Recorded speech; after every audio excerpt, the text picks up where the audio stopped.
So Lane, you've seen the Odyssey twice now, no? I sure have. Yeah, I saw it once in IMAX or Limax, as those in the know say, because the actual IMAX theater is like just a little further than I want to drive, like the 70 mil IMAX. I'm like, I don't know. But then I saw it again yesterday in regular, like 35 millimeter, and I was like, man, I should really just go fucking drive the 90 minutes to. You should. Okay. I was going to say, Zach and Yeah. Tori, I'm pretty sure, are watching it in IMAX 70 mil right now. Nice. Because I think their movie started like an hour ago. And yet they still won't fucking come on the podcast. See, we could have done an No, episode God, on the no. Odyssey. Yeah, they wouldn't do Would've it. been perfect. They would Yeah, I not. know. They would refuse. We Punks. were talking about it last night, and Zach was like, "No, I've never heard anything about the Odyssey. I don't know literally anything." Because like, Oh, that's fun. we mentioned something, and he was like, "Whoa, no spoilers." And we were like, "All right, A, it's a 3,000-year-old story, Yeah. and B, like you've seen like other adaptations." And he's like, "No, I haven't." And I was like, "Bro, Doesn't he watch The Simpsons?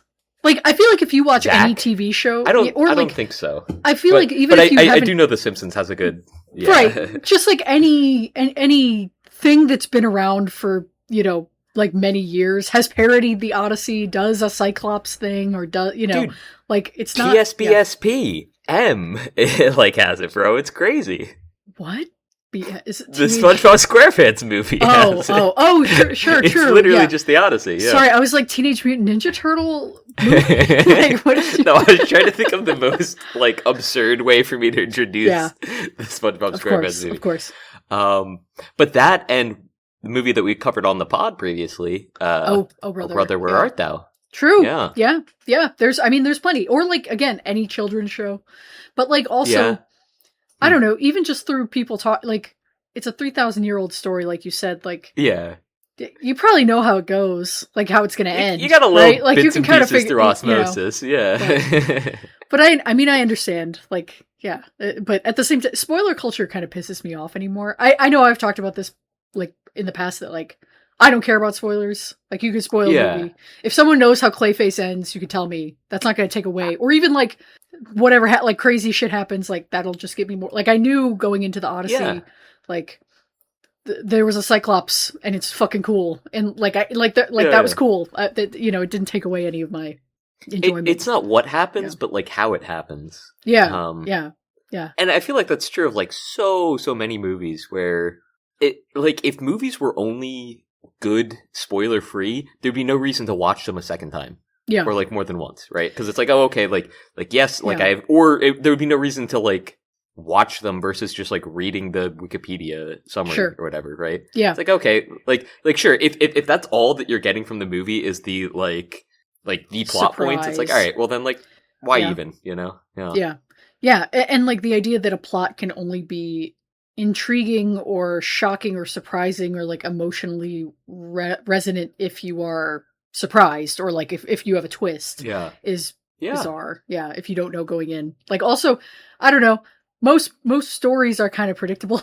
Like, and I don't mean that in a shitty way, but like, and that's not a bad thing. That's because stories follow convention, so it's like, yep. When I'm watching the Patlabor movie about some mechs, like, I'm pretty sure they're going to arrest the guy, it's fine. Like at the end, I'm thinking end of the day, bad guy probably gets caught, right? Yeah. Like, it's like, right, okay, sure.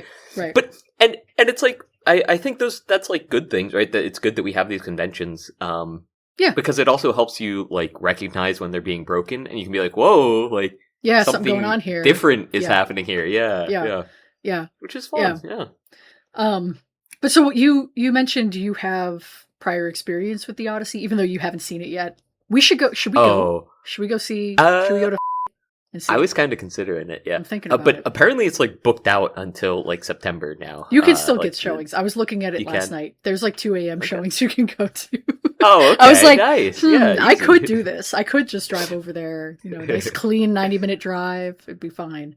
So that would run 2 to 5 a.m. is what you're saying? And then It would be like drive. it would be like 5:30 by the time you get out based on the previews. Yeah. Okay. Yeah. Maybe hit a diner on the way home. 7 Oh a.m. yeah. Wake up, Denny's. That would be kind of cool. That Yeah. Hey. It's like your own Odyssey, right? Yeah. I hope not. I see a Cyclops. It's just I'm getting flashed at Waffle House.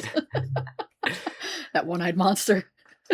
it becomes spirited away at a certain point. I like I'm at Denny's like turning into a pig at the counter, you know. I mean, I'm not gonna say anything else, but because I won't spoil anything for you. But what's your yeah? I have heard about the pig scene specifically so from cool. an interview with Tom Holland.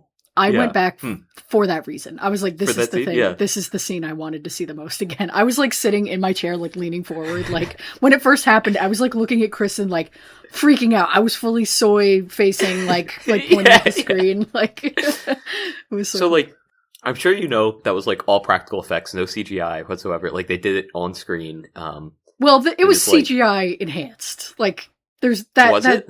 Definitely. I mean, yes. When you see it, you'll see. I'm sure. Okay.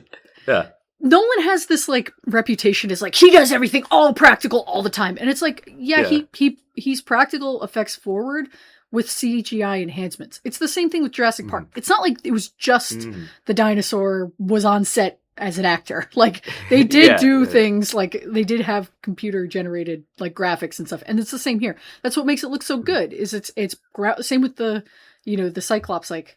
Those things are tweaked a little bit. They're just not fully green screened, in the volume the way that like all the Disney shit is nowadays. Right.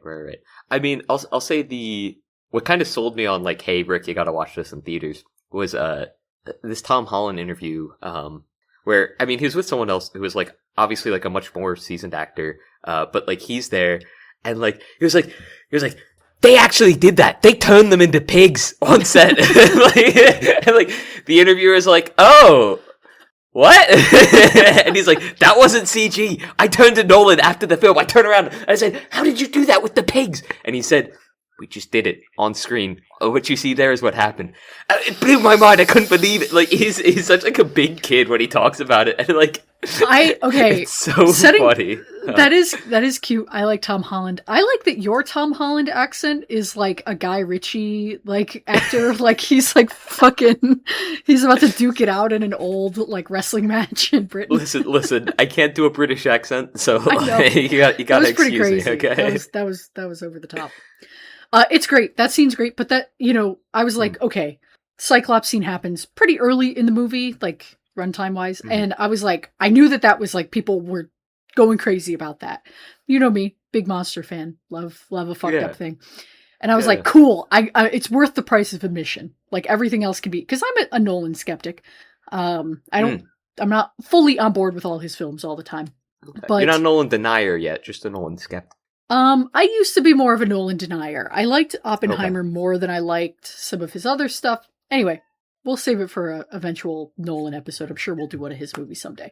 But, so I was like, okay, like this is pretty, I'm sold. This was worth it just to see this like big ass giant fucking shit up. And then there were many, many more scenes, not just the pigs, but like emotionally resonant scenes, crazy action scenes that were really emotionally gripping, devastating stuff, like really good performances, very much more well-rounded than I expected.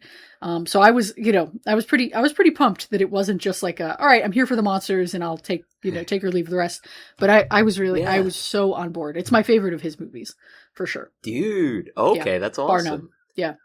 I mean, I've seen like small clips and stuff, and I've heard about like different filmmaking techniques that they use that really sort of like drive home like some of these stylistic choices that Nolan had. One of which being, I forget exactly what it was, but it was like the impetus for his journey, like that which guides him along his way, isn't actually shown. It was something to do with the Bag of Winds or something, and where he like Nolan plays around with musical motifs for him, like leaving and coming back and like traveling. Sure. Yeah, the music. I'm describing this very poorly, but no, they don't have the Bag of Winds. Like they don't show that. Like that's not a device, but there's a good frame story that kind of like keeps the momentum of the action going. Nolan is a very like pacing forward filmmaker. His movies are always like shit is happening all the time. And so, like this movie, right, takes place basically after all this action has happened, and you're kind of reflecting on a lot of like that's how the story goes.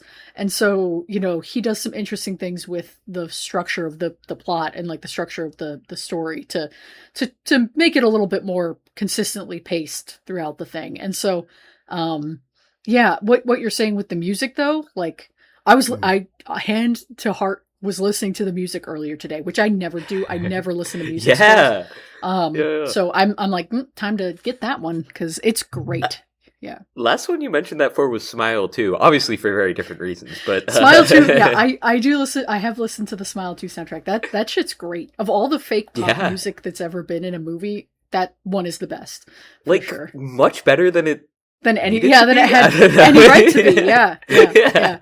I think because Naomi Scott is a musician. I think she was actually like a singer. Shit. She might have been like cool. a Disney kid, maybe. I might have made that up, but still, yeah, that's a fun fact. Fun little bit of misinformation people can spread to others, right? I know that she was in another musical movie called Lemonade Mouth, which people go crazy for. I think gays really like it. It's like a kid's, or like I think it's like an adolescence kind of like young adult-y movie. I've never seen it, but it's about a band, and so I figured I think and the she boys had, in the. No. I was in a store earlier today and I saw a fake handset receiver that you could plug into your phone to like listen. And I was like, this is what they took from us. I was so pissed off. I almost bought it and I was like, this will feel like shit. It's plastic. It's like bright pink in the wrong way, millennial pink. So I did not get it. But anyway. Tori was asking for like fit inspo, and she'd sent like it was like this dress, all black dress with like a pink telephone on it, and like it had like a like spirally receiver. That's cool. And it was like a matching one. There was like a second dress, so you could be like, oh, they're like connected, Yeah. Which I thought was really funny. But the models were like holding a vintage phone as well, and immediately I was like, "Boys in the band." So they took it. Like return. Like I spent Christopher. The people want the rotaries back. They do. I'm they.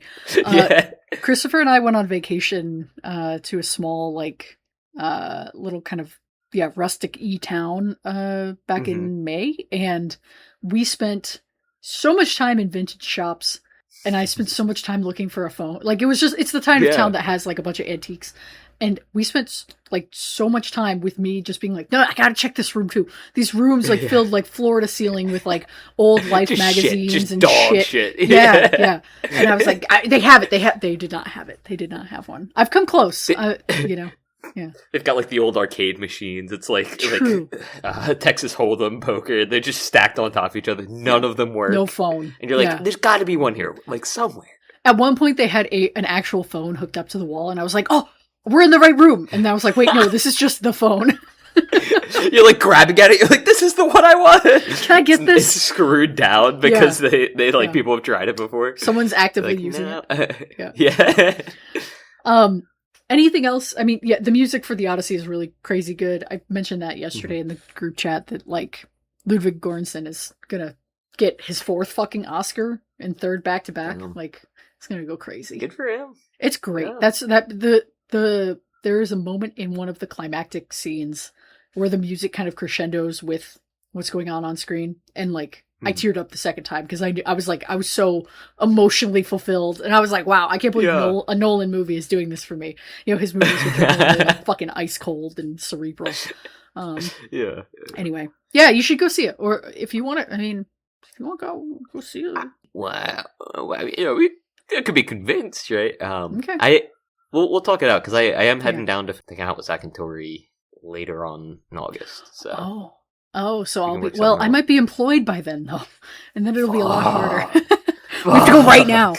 I was like, right now. Christopher's not home this weekend. He's out camping. I was like, I could just drive out to this 2 a.m. showing that only has like 1 seat left. I could just leave right now and go see it and drive home. But I didn't. But wouldn't it be nice to just take one of these ships and get the hell out of here? Yeah, just sail away for 10 years, 20. Come back. I mean, 10 years on 20. The beach and then 10 years back. Yeah, no. I mean, it looks nice, You get to hang out with Charlize Theron. Yeah, she's hot. She looks like she's in a You'd have me, Chanel Charlize commercial. Theron, Yeah. Introduce this podcast. Oh, this is We Want to Watch. My name's Ricky. My name is Lane. He hates that bit. I do. I hate it. I think it's terrible. I think we should just start. Genuinely. Honestly, I'm like, we should forego the whole like cold open banter thing, and we should just open with me introducing the show, being like, "Hey, welcome back to We Want to Watch." when we first started this, We're 3 I thought years that's in. what we were gonna do. I definitely tried that multiple times where I was like, "Hey, this is what we want to watch," and you're like, "No, turn it off, don't do that. Don't you know how podcasts work? You need the banter in the beginning." You have a horrible fluorescent light right above you, so when you said turn that light off, it's off. What was this week's Rick's pick? Wait, what's the show? We didn't introduce it. We said what the show was. I said this is what we want to watch. What do we do on the show? What do we? I'm a lowbrow clown with film bro aspirations. No. Yeah. No. The show's premise is that we talk about movies that we want to watch. If you have 2 apples and your friend gives you 6 apples, Ricky. All right. How many can I eat? Your friend has 8 bags of popcorn. How many of them are popped? Any kettle corn mixed in there? Because that'll really stretch out the life of these bags of popcorn. I would like you to introduce what episode this is. What is the movie that Rick picked? So the Rick's pick this week was Patlabor from 1939, and I don't actually have it pulled up. So 1939? 1993.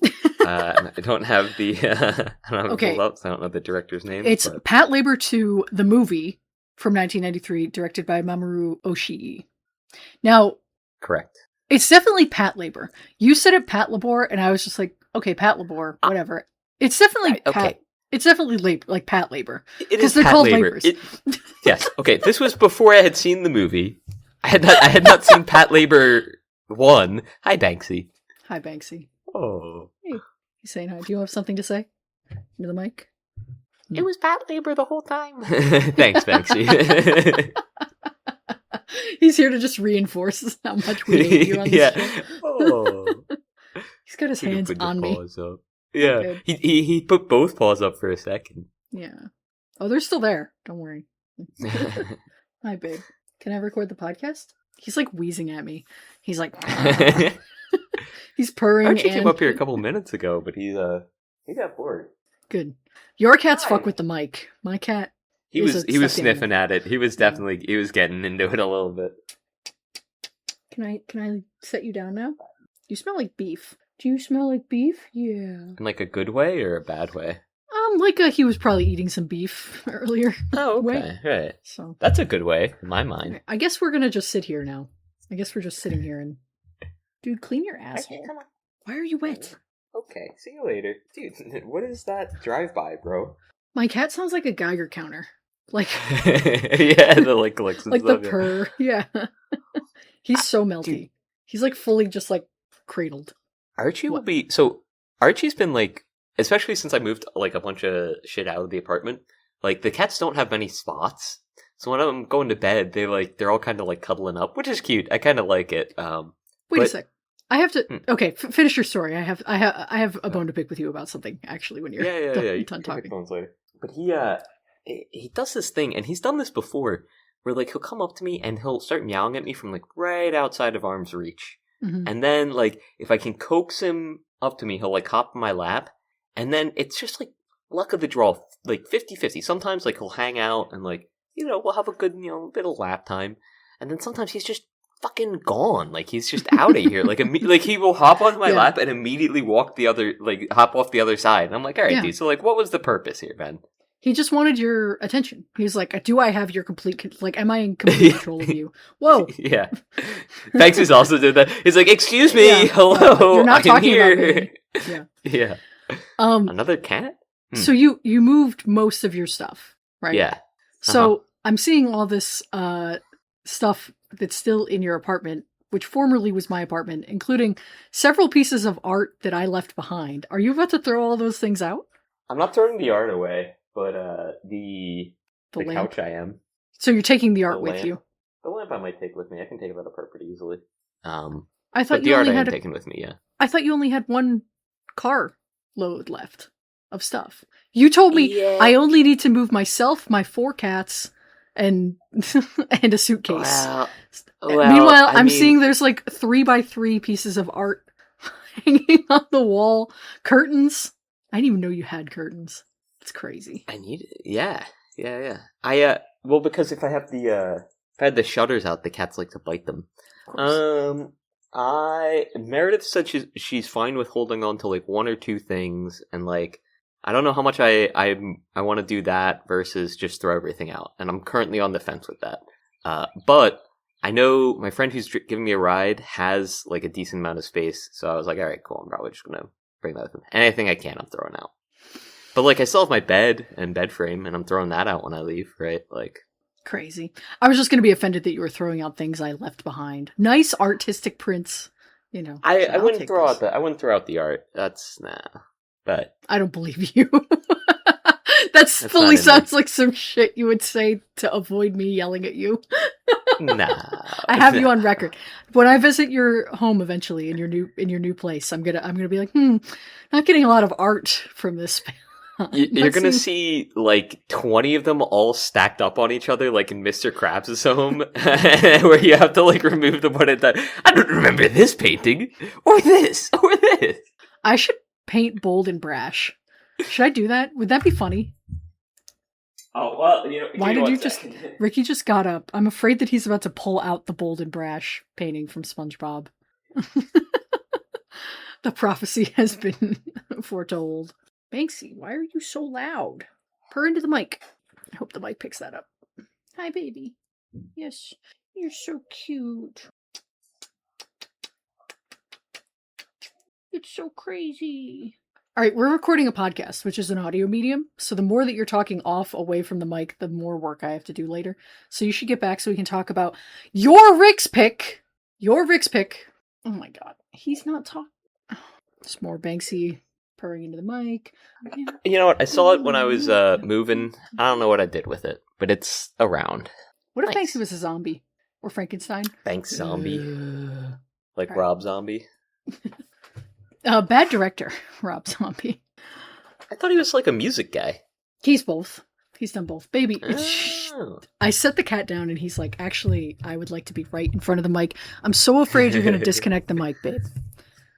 You're too big. You're not a small cat. You're a big cat. Big guy. Just big guy. Big guy. You're a big guy. Banksy, big guy. Pants okay. Purring? Oh, the mic definitely picked that up. Okay. Anyway. Nice. Why did you pick Patlabor 2? So I had seen some clips from Patlabor 2, and it looks pretty cool, and people were talking about, I mean, which is enough for me, but people were talking about, specifically, the, like, military/colonial aspects of it, or colonization aspects of it, I guess. Sure. And I thought that was super interesting. So I was kind of, like, watching it through that lens, and it's weird/funny to me how much this movie kind of reads as, like, American propaganda in some ways still. Like, sure. I mean, it's, I think, kind of realistic in some ways, right? Or like more, relevant. I mean, I think it's particularly relevant now. Yeah. But I think also, like, post-World War II Japan, obviously they were in such, like, an odd mindset. And they say in the movie, like, oh, this is going to set Japan back to where it was, World like, War right II, after right. World War II. And so I think that, especially with, like, I'll say, like, economic stagflation that Japan went through for a really long time, and, like, I mean, still is currently kind of locked having in. Some, yeah. Yeah. I mean, a lot of times the, like, Japanese yen bond market is seen as, like one of, like, the financial indicators, right? And it's like, well, they're in a very difficult position, in terms of, like, how their assets affect the market and, like, internationally, and, like, how that affects them domestically, right?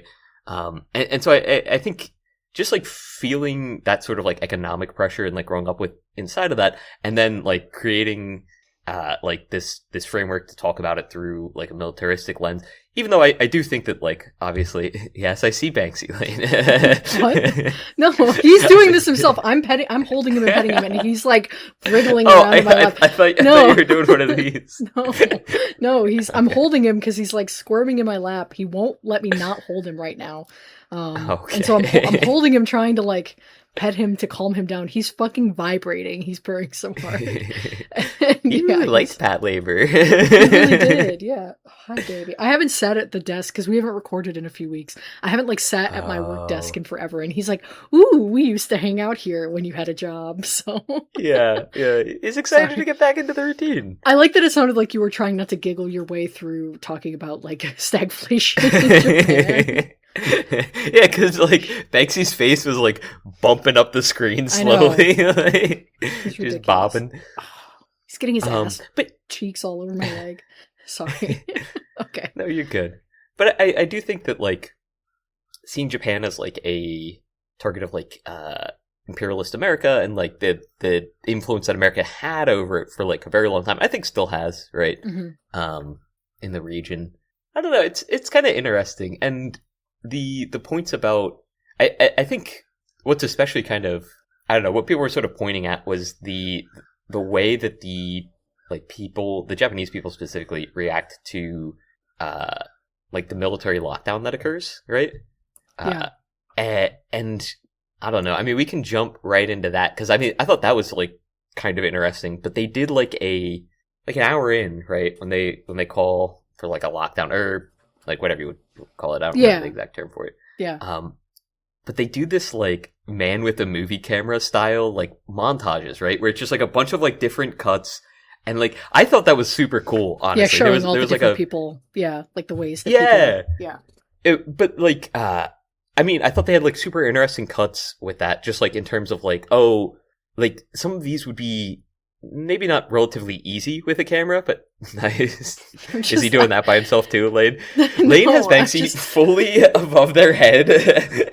Well, because he keeps like crawling. It's like he's so fucking warm. It's like 85 degrees right now. He's like squirming in my lap. He won't let me. I have to have both hands petting him. I'm trying to. And if I don't, he's gonna walk all over my desk. Yeah, can you go lay down? Thank you. I used to do this, if you remember. I used to sit here for 8 to 12 hours a day, every day. Ha! Okay. But you don't anymore, he says. No, don't come back. I'm putting all the Mario figurines in the way so that he can't. There's like a shield. He can't crawl over here. Mario barrier. Yeah. All right. Anyway, no, I do like the little montage scene that they do. Yeah. That is really cool. This movie is like, I don't know. I liked this movie. I thought it was interesting, well done, mature, which, you know, sometimes when we watch anime, yeah, it can be.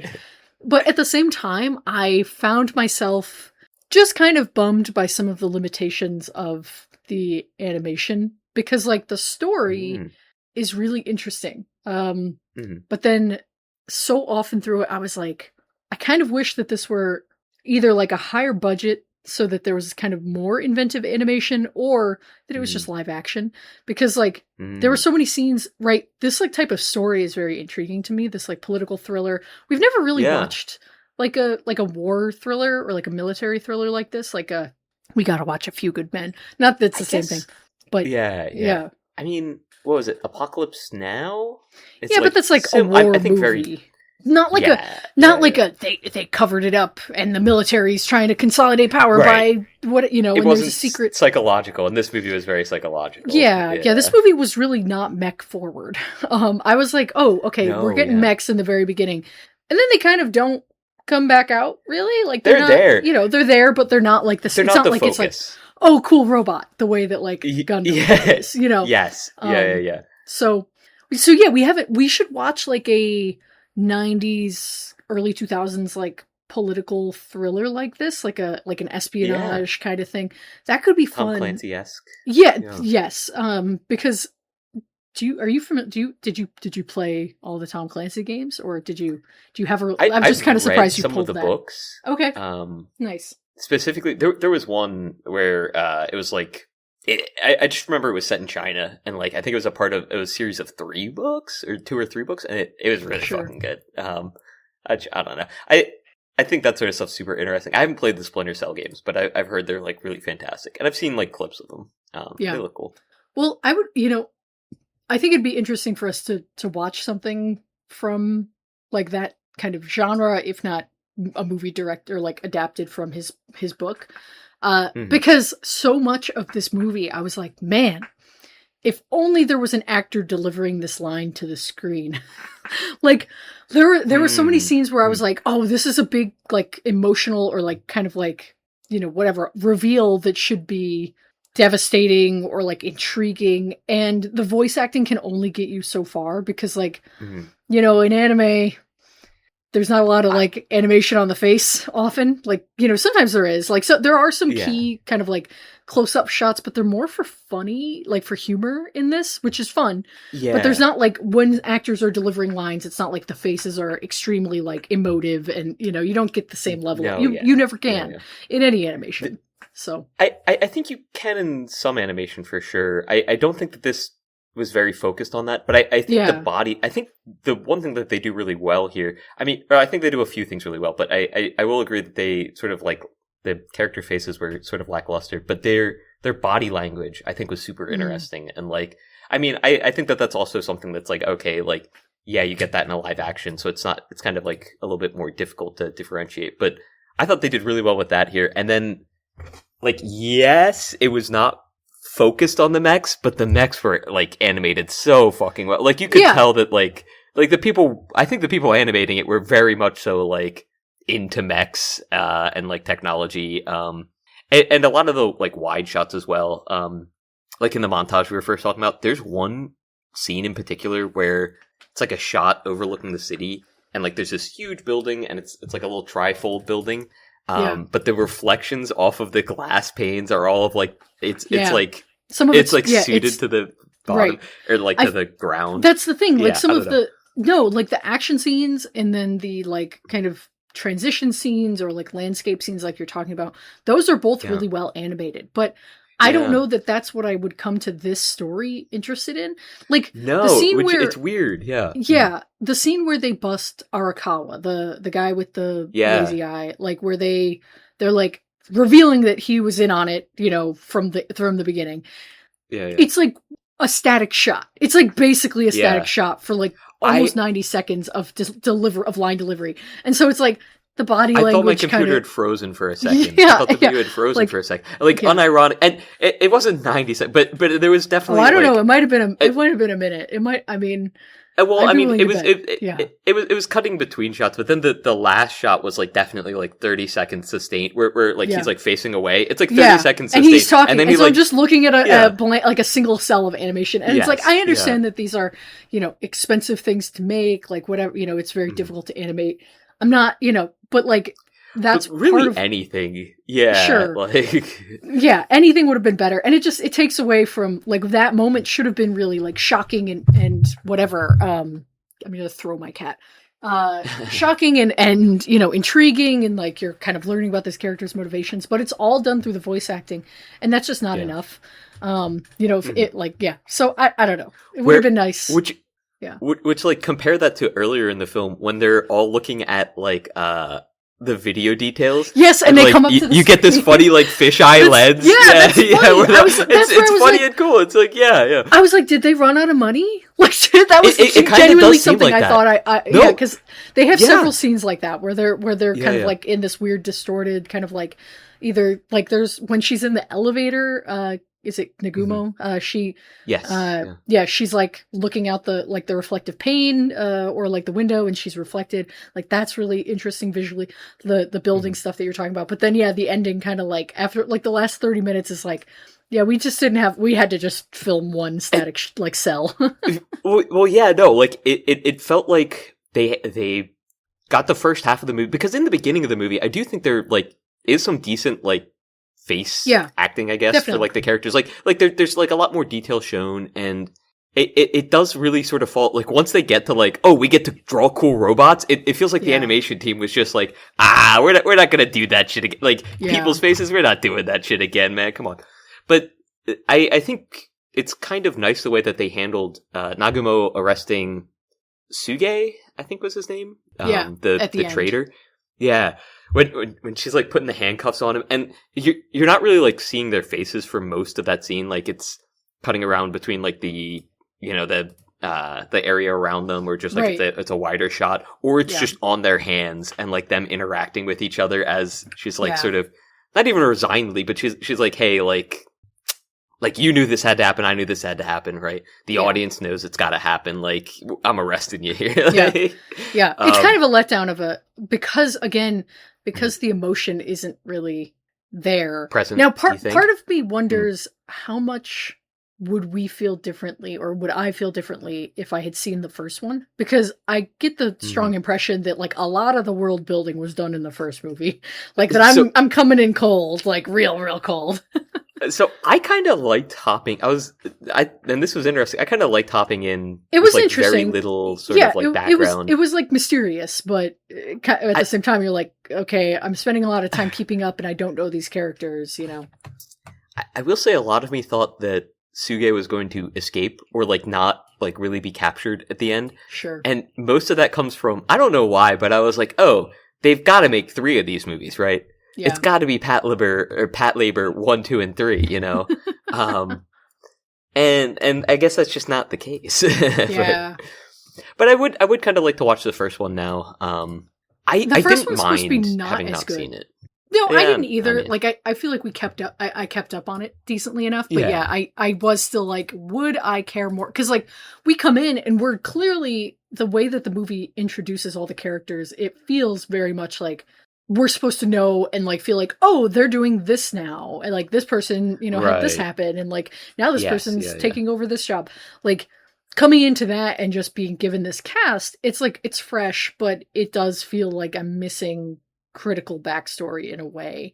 So, like, yeah, the story still plays out fine, but, like, I have more of an emotional investment or attachment to these characters if I knew that, like, oh, those two have been dating, or, like, whatever, you know, or, like, this is what and, like, his crime, like, what happened, like, because like, we know that, like, he did something, there, like, he did some fucked off, uprising, and then he fucked off. Cool.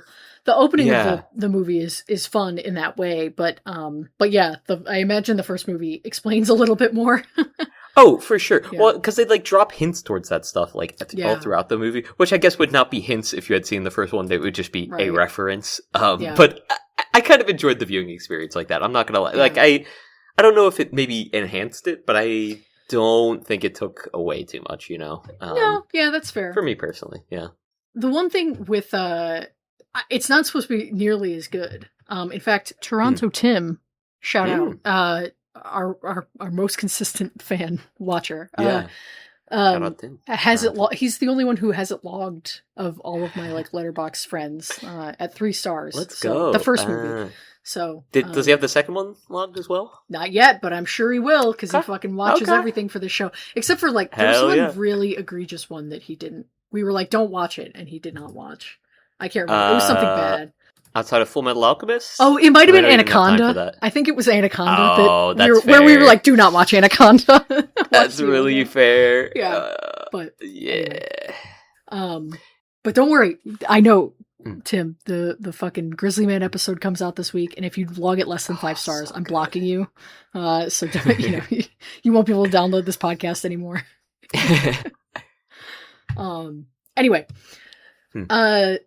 What did you think of the art style? That was something, I know we talked a little bit about, like, the detail, like, the level of detail, but, like, even the way the faces are animated, although there could be more, whatever, animation done, I really liked that they all looked very distinct and adult-like. Yeah. I feel like that can be beautiful. It's I love really the style pretty. Of animation. Yeah. Yeah, it felt, again, mature, you know? Yes. I think a lot of that comes down to color palette was like, I'll say mature in that, like, not afraid to use shadows, right? Yeah. And, like, also, they were afraid to, they weren't afraid to use pastels, I guess, for, like, people's clothing and like for like right, but it was a very realistic. This movie's supposed to take place in the real fucking world, like, even though there's labors. Yeah, and it looks like, and the way the labors are animated too, like it feels like machines, right? Like when they're like driving them around and stuff. I'm like, oh, okay, like they're big, huge machines that these people are getting into. Yeah. There's one scene right in the like beginning where like they're talking about like the control of the labors and. It shows like the open like arm and like the pistons going off, and it's that is cool.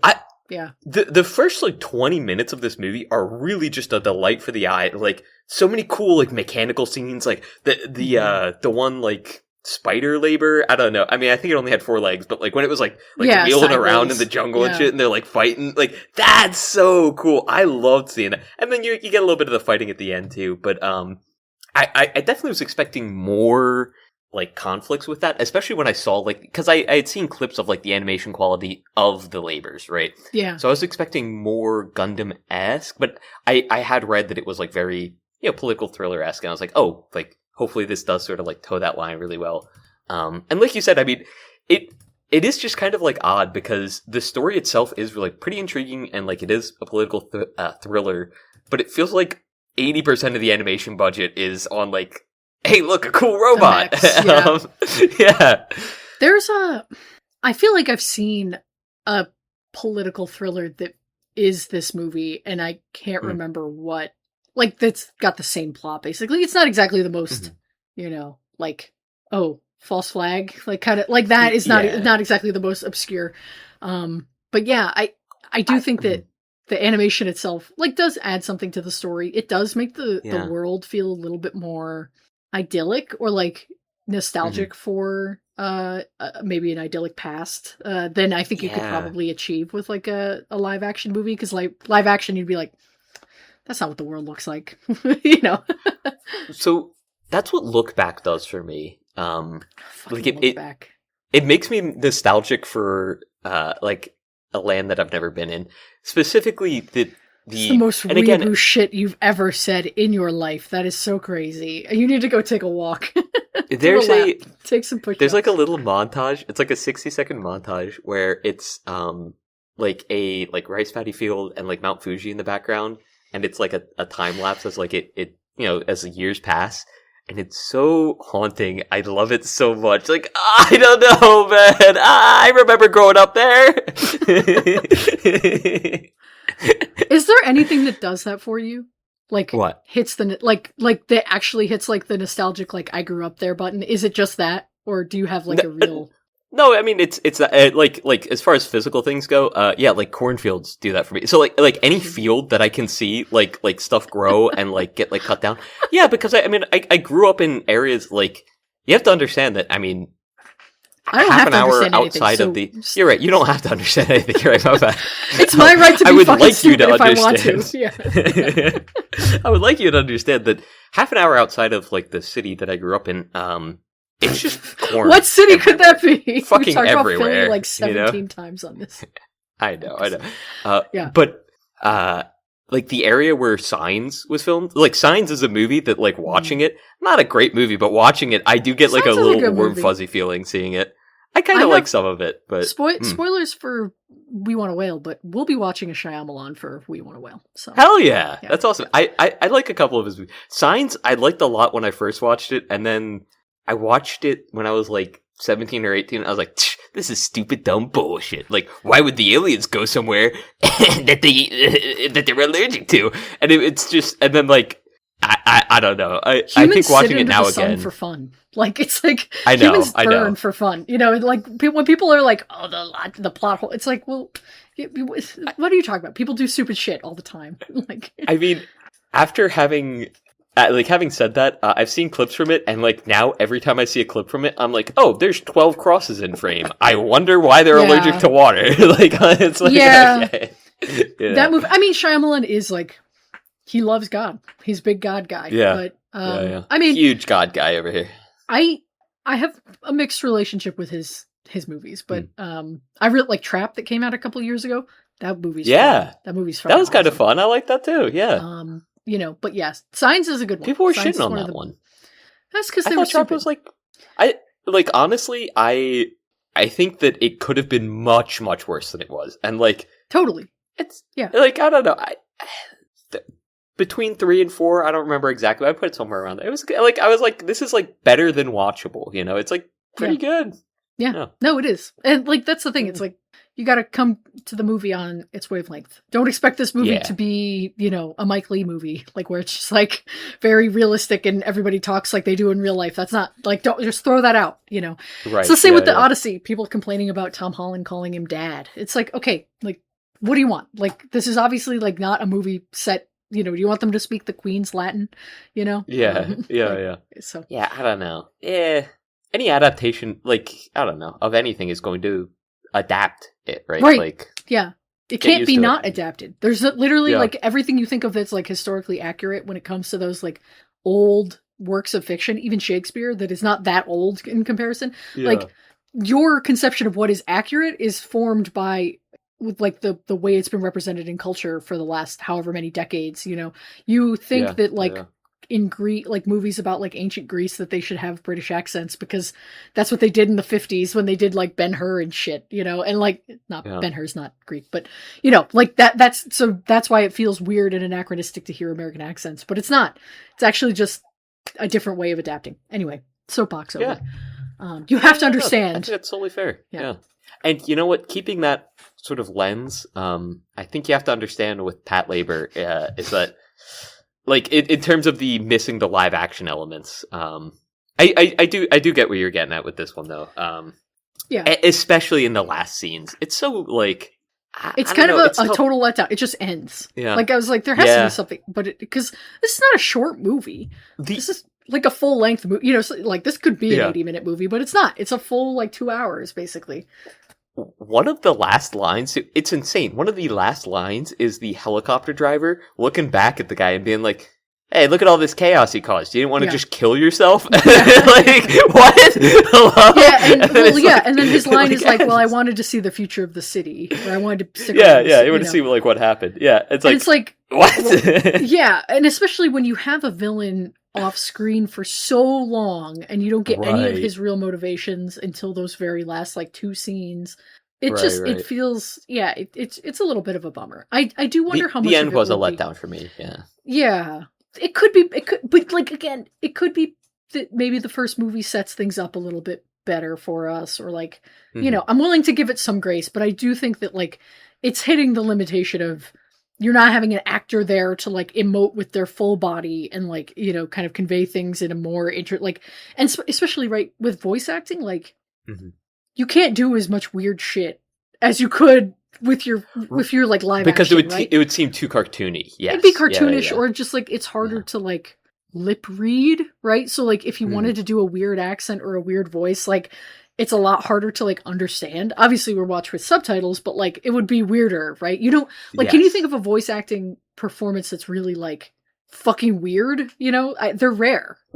Well, I mean, I think a lot happened in the Disney like Renaissance, the Disney Golden Era, right? Yeah, sure. And we were talking about this a couple weeks ago. But I saw a clip from Hercules where Meg is like, you really sliced that one. And apparently the line reading that they used, because they had like the voice actress in like in the booth or whatever, and they were like, just not quite, right? Like they couldn't nail the recording, so they used the one that they had from audition, and they tried to like cut out as much background noise as possible. Yeah. But they also use like her particular not just her facial expressions, because like she was recording all the time while she was in the booth. Doing a slicing motion with the gesture she was doing. Yeah. And she said that like in an interview, one of her friends had watched the movie and said, "Oh my God, like that's you on screen. Like how'd they do that?" Yeah. And she was like talking to the director, and she was like, "Oh, that little slice thing." She's like, "How'd they know that I was going to do that?" And he was like, "Honey, who do you think we got it from?" Like, it's just so funny to me. Yeah. But I do think that like that's something that again is like very sort of like labor intensive and like budget intensive, where labor intensive. Pat labor intensive, where if you can afford to, you can definitely step up the animation quality to by show some like of that stuff. Yeah. And not even like rotoscoping, but like just capturing more realistically people's emotions, like by having them, you know, emote, right? Right. And so like definitely we lose out on some of that. But yeah, like Robin Williams' Genie, I think is like one that like immediately comes to mind of like, this is wacky and wild and over the top. But it's the one that everyone loves, everyone knows. Come on. I know. Yeah. That's why I don't like it. I'm like, we've jerked off too much to this. Put it away. It's not getting me hard anymore. Like, I don't want to. I think the reason it works is because he does that in like live action performances too, right? He's just like that. People already know that he's so over the top that hearing his voice and like hearing it in the like it's already that normative range. People are like, all right, yeah, sure, whatever, right? Just Robin Williams. whereas I don't know I mean, I think anime does that a lot, and I think it can be one of the more grating aspects of it, right? Sure. Especially if it's to no end, which a lot of times it is. Well, but I think like I think the better performances would be from something like, not Rojin Z. What's FMAP does really well.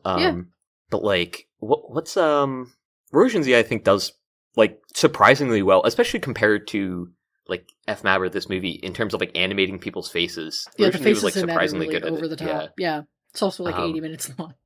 yeah. But it like they do a lot of the like joking style ones, right? Which I think they do fine in this movie, right? Like where it's like, oh, like anything over the top, they have like a caricature of their face, which like I love personally. But they also were like a lot better at like the serious scenes and like showing like real like concern or emotion between others. Akira, I think, does that really well too. But that one is also, I think people are a little bit more inclined to believe what's happening just because like there's so much shit, like other shit that's like way over the top, that like a crazy voice acting performance or like it fits the vibe, really emotive faces is so like or like an over emotive face. It's just like, well, yeah, of course, right? Like it's just like duh, like this crazy shit's happening. There's a couple of other ones. I think I can't remember. There's one from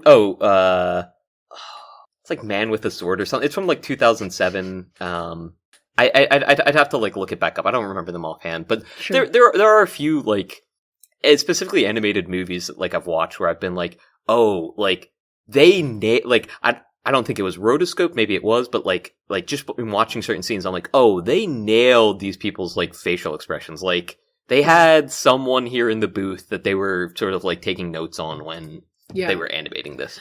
And you can definitely tell the difference, right? But I wonder part of it too might be that Japanese is kind of a language that is delivered very monotone, like normally. You like think? That's like that's totally not just a me thing. Like that's is it? I think like that's something that I mean American English people think is also pretty monotone often, like when you compare it to like other like East Asian languages. But Japanese I think is also supposed to be like, I remember reading about it briefly, like when we were trying to learn it before we went to Japan. It was like, you are not supposed to stress certain syllables. Like it's a very like even keel kind of like delivery. So I wonder if part of it might be that too, where it's like what would come across as like, just like the monotony or like, the normal cadence of the language just sounds more monotonous to us. Did you listen to this in Japanese or English? I did. Did you listen Japanese? To it? Okay. Yeah. Did you notice what parts were in English? Yeah, a couple of the newscaster scenes, and there was something else too. Yeah. The newscaster scenes and any scene of the pilots. Right. Like all the pilots and like airwave radios. Yeah. They're like wyverns, like flying or whatever. Yeah. To me at least, I was like, oh, okay, this is just kind of like, it's like the underpinnings of like, oh, okay, like American hegemony. American, yes, yeah. Like the American hegemony is like alive and well, and like it, and they do sort of drive that home later on because they're like the one guy right before he gets arrested when he's like showing the police officer like all the files and stuff. Yeah, and he's like, oh, the Americans have had eyes on this for months, and they're giving us till 0700. For half a second, I went, man. Remember when the world could like expect that sort of you know what, like we're on time, we're giving you deadlines, we're like being very realistic with our expectations. Like, I don't know, man. Canada, please invade us. Like any you know, I'd take China at this point. Probably not Japan, but I think China's got the juice, right? Japan's off some shit right now, bro. yeah, I don't want Japan invading us either. Anyway, yes, the themes are relevant. You know, I think any political thriller, we got to watch All the President's Men, which is like we should on a different level than this. Like not like quality wise, but it's just like it's more of like the lack of faith in society. That is the true. Yeah. That's the one. So I mean, just the montage of people interacting with the big robots and stuff. Yeah. The one that really got me was all of the kids on the bridge. like waving to the guy in like the labor that's partially open, and the thing the like eye on it is like it does like Watching a little scan thing. It's like doing moving. surveillance. It's like it's so freaky, and it's such like a small detail, but it's like. Again, I think a lot of the like love in this film went towards the machines, and like it's just so like it's cool. I fucking love seeing it. But it is very kind of dystopian. How I mean, I think it's supposed to be right where and like when they're doing like the gas attack scene, like I was about to bring that up too. I like the way that plays out because I mean, obviously it's an inert gas. They say the way that they show the initial panic, the response, the kind of like, all right, here's what we're gonna do, and then to the way of like not undermining, but like relieving all of that tension with the dog, where it like comes to a climax of like, oh fuck, I'm about to watch this dog suffocate, and then it's fine, and then it's like, oh okay, it's all good. That's really clever and like feels like something I could watch in a live action movie. Like I just watched I watched The Negotiator, which is a movie with Samuel Jackson and Kevin Spacey, and like they play negotiators, whatever. And I could like there were just several scenes in that movie and like in any like movie from like the 90s and 2000s like thriller where it's like that type of like action. Oh god, there's peril. Wait, actually there's kind of like an ironic or like funny way of like diffusing the tension. That just is such a tried and true thing. To see it here was fun. Yeah, it was great. But I will say that was the first scene where I was like a little confused because like with the facial expression, because the guy when he's looking at the dog, there's like a half second where I was like, I thought what he looked are they scared. trying to convey here? Like he was like afraid that the dog was gonna blow up or something. But right. And then like it like right at the end of it, I was like, oh, I guess he's angry, but it was like so like like very like opaque. Opaque. Yeah, it's just very like undermined. Not under. I don't know. Underacted, I guess, or like underdrawn. Yeah. Like I was difficult like, to tell dude, what you're trying to feel or what you're, especially under the mask, right? Like he's got the so tough to. And like I was like, man, just like, and not even that I would need it to be live action, but I was like, just a little bit more expressiveness in the character, and that was the first. Yeah, like I think before that the scene where they're chasing him on the boats, right, and it's snowing. Yeah, I thought that was really great. Like, yeah. I mean, they do a really lovely job of like making the snow feel like it's actually like traveling down like, through it. It's not just like a one solid layer, like they're like blocking it out and stuff. Like when there's like supposed to be things above it. I was like, oh, okay, it's super interesting. And like just knowing the labor that went into that, the pat labor that went into that, I was like, dude, like that's kind of crazy. But then when they have that sort of like terse interaction with each other, like it feels again emotional but like very restrained, and I was like, oh okay, like it's restrained for a reason.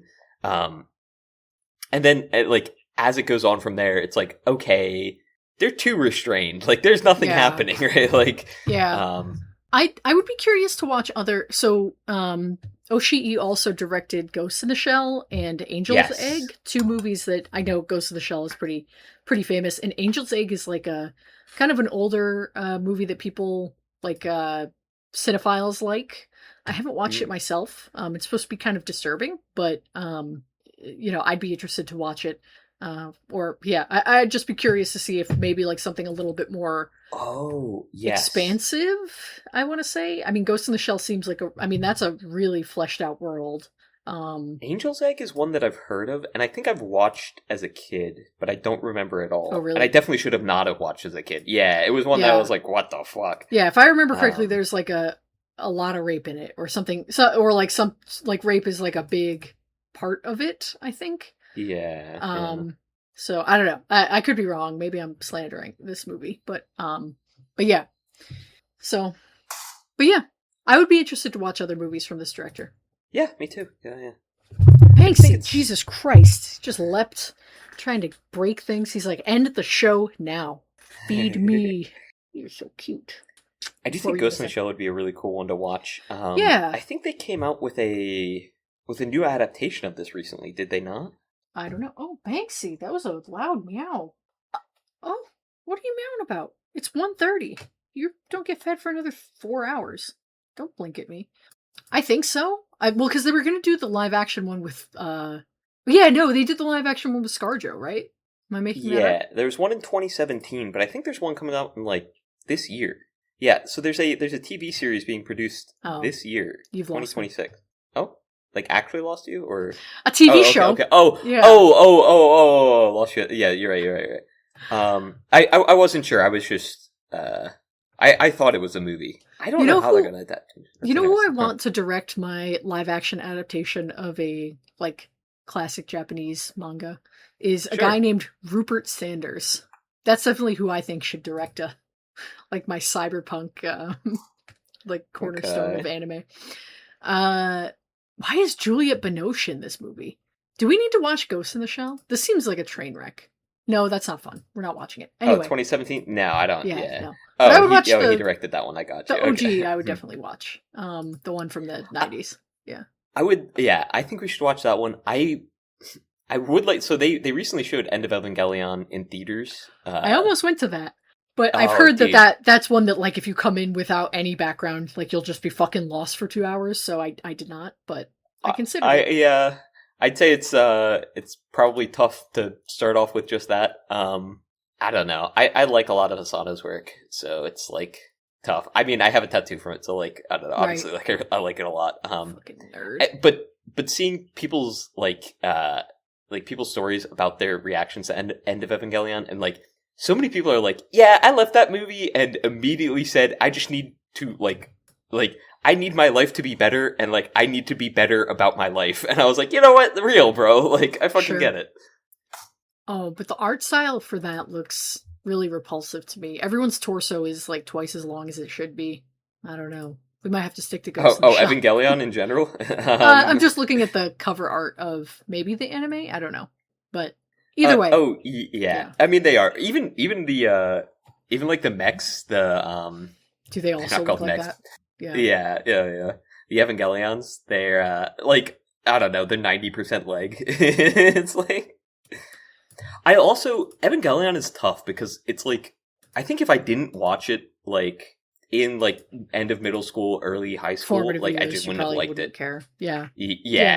So like recommending that to someone like now, it's like, dude, like you would have loved this as a teenager. Trust me, it's great. And it's like watching it now, people are like, yeah, okay, like, sure, I get it. Like, oh. Catholic. Yeah.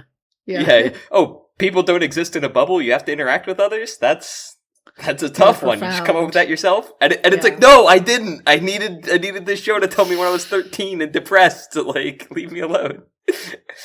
Do we have anything else to say about Patlabor 2, the movie? Oh, yeah, I kind of wanted to mention, have you ever read Cloud of Sparrows? No. So, did you see the... in like the beginning parts of the movie, did you notice the blimps? Yeah, well they mentioned they talk about the blimps at one point. But yeah, I didn't really Did you notice them like before them? Okay. Not so much, yeah. They're in a lot of the shots, and I remember like seeing them in one, and I was like, damn, like people just fucking love blimps in the future, man. Like what the fuck is up with that? And so when they mentioned it later, they're like, oh, like those are the block ones. I was like, son of a bitch, I knew it. But in a few of the scenes, the blimps are surrounded by birds, and in the broadcasting company, there's like a bunch. It's like birds in flight, and then in the background on some of the TVs, you'll see like birds in flight very often. It's like a cloud of sparrows, or at least in my mind, it's a cloud of sparrows. Which maybe I'm drawing a sort of false relation here, but Cloud of Sparrows is a book about. I mean, on its face, it's about a representative to Japan essentially trying to work through the Japanese. It was like during the time that they were trying to reopen Japan's borders, right? Okay. And so it's a forward-thinking Japanese young lord who is like meeting with an American who's for the most part like I think he like forgot he has amnesia, so he's like forgotten like most of his life, but he starts speaking in Japanese, but he was like a quick draw champion. And so like he's like very sort of like different. And they're trying to find like a middle ground. And really, I think it's more about like, American imperialism and like Japan coming to terms with the fact that like, hey, we can't keep our borders closed forever. So like, how do we move forward from this? Their integration into, and like, it's like, culture shock integration into like a wider community. and then like how much of that is sort of like a subservient lean, I guess. And so I don't know. It was just a connection that I made when I was watching it, and I was like, oh, like that really just underlines like the whole like, well, like the whole backdrop of this is like, oh, the American military is here and ready to swoop down at any chance. And like, I see. Yeah, and like even though their current like military police lockdown might be very sort of like maybe not cruel, right? But it has the focus on the Japanese people, and like it is the Japanese police force policing the Japanese people, and like at least they're keeping it within that. And so like the boardroom meeting was a lot about that as well, where they're like, hey, like you can't shake the people's faith in us right now. Right. Like that's the only thing that's sort of like keeping this like this, social tension, from boiling over. And then it's just the fear that like, okay, so like we have to behave a certain way internally in order to make sure that we aren't like consumed by external forces, right? Sure. Which I don't know. It's just like, I don't think I have very like smart things to say about it, but it was just very interesting for me to see. And like to be able to like draw from that and be like, oh shit, like this happened to Japan multiple times, right? Like they had this huge like culture shock when they were first opening their borders, and then they start like blooming into this booming economy. And during World War II, they have this sort of fervor for expansion, right? Which comes back to bite them. And the effects of like nuclear power, which I think they go into a lot in Erosion Z, and like the effect of that on the psyche of the Japanese people, right? Yeah. But then like having that idea of, well, like we need to be able to govern ourselves, like we can't let these foreigners, and even though they don't like, they're not really like phrasing it like that, but like they're like, we can't have them deciding our fate, right? Yeah. And like that was kind of the idea of like the group before the one guy went rogue, was like, hey, like we have to ring a wake-up call to these politicians that like, hey, like we need to self-govern, like we need to be able to stand for ourselves, and a part of that is like upgrading our military or yada yada. But then like immediately after in the film you see like those weapons used against their own people, and it's like oh, okay, so like to what end is this, like how much does this just sort of destroy itself in pursuit of trying to protect itself from the other? So Yeah. No, I mean, there is a lot of, like you said, allegory or kind of relations to make on this, both historically and to other, depictions in media. So I don't think you're crazy for making those parallels. Yeah. Oh my god! But also Banksy. Cool robots. They do the robots that so too. Cool, Yeah. and they draw the Tokyo so well, and the planes, dude. I got up when the jets were flying, and they were like they had like two other jets like up on their tail, and they're like scatter, and then like you see the blips disappear. I was cool. Up, bro. I was like, oh, Ricky's out of his bro. I was like, Ghost 2, respond, Wyvern, where are you? Like, oh my god. Yes, it is cool. It is cool. It is cool. You got to go see the Odyssey. I think you just see it. Yeah, you need to go see a big crazy movie. I do need to go see a big crazy movie. Speaking of big crazy movies, what's the Lane's frame for next week? Okay, yeah. If we're done talking about Patlabor 2, I want to watch. Unless you have anything to talk about with it. I don't. Okay. I want to watch The Straight Story from 1999, directed by a little fella called David Lynch. We haven't seen a Lynch movie in a minute. Our last one, I think, was around We Want a Whale, I think was when we did Blue Velvet last year. So I got to thinking about his filmography again lately, and, I listened to our Eraserhead episode a little bit, couldn't decide if I wanted to edit it and publish it or not, but, so this is a lesser known movie of his. I think it's probably his most capital N normal movie. It seems to be a lot more kind of like understated, traditional, kind of chill, not necessarily like a crazy Odyssey through dream, logic. Odyssey, haha. So I figured let's try that. Seems a little more maybe gentle. So yeah, I wanted to give it a shot. And the cast is interesting. Sissy Spacek, who you will know from Carrie, is in this. Oh. Yeah, and then a lot of other like character actors that I don't know you would know by name, but that I think you might be like, I've seen these people before. These are like, yeah. So familiar faces. Yeah. So yeah, The Straight Story, 1999. Sweet. Cool. Okay. Look forward to it. Yeah. Like, comment, and subscribe. Follow us on Blue Sky. I'm going to turn off our Blue Sky. I think it's okay. Yeah, we have like 20 followers. It's not worth it. Yeah. It's run its course. We don't need social media. We're an underground. Yeah. I'm going to start publishing zines, and the zines will distribute us. Yeah. I'm going to start downloading our podcasts onto 1 gigabyte flash drives and just hiding them around the city. Not malware, unless. Yeah, unless. Banksy, I'll draw in the eye emoji. Kitty. He's like, I heard malware. He's like, on the computer. Enough. He's like, you need me to get that mouse for you? Jesus Christ. Yeah, you just knocked over all kinds of shit. Baby. Oh my God. He was meowing a second ago. Jesus, I lost you. There we are. All right. Oh, did you hear that? Oh my God. No. What's up, Banksy's meows. Yeah, he's like, his meows are so fucking high pitched and like baby. All right. Maybe the mic picked that up. Hopefully. Michael Clayton.